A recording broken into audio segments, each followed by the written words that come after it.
का हाल बा भोजपुरिया समाज। अब तो हमारा लागत हो कि पावर स्टार के कुत्ता चुप हो गइल बा।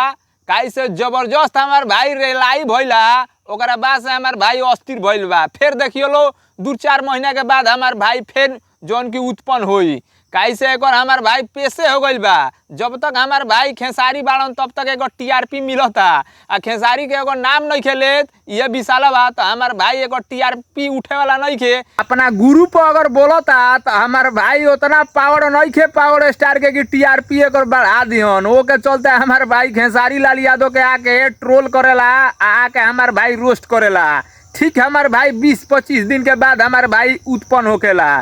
कैसे अंजना सिंह से हमार भाई मेटर चलतला तो हमार भाई कूद के आइला, आ जल्ला से हमार भाई खेसारी लाल यादव के बोल के इकल जाम एक बार बार के हमार भाई एक पेशा हो गइल बा। एक चलते खेसारी के फैन अकी बार एक जबरदस्त रेलाई कइला हन तो ओकरा बाद से हमार भाई फिर चुप गइल बा।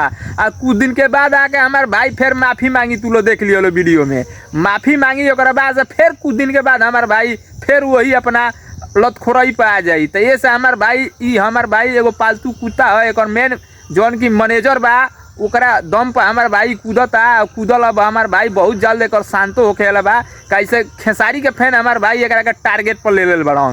तो भाई चैनल पर नए बड़ा लो तो चैनल को सब्सक्राइब कर लियो लो कि ऐसा ही भोजपुरी से जौन की खेसारी भैया से रिलेटेड वीडियो आवत रहेला हमार भाई।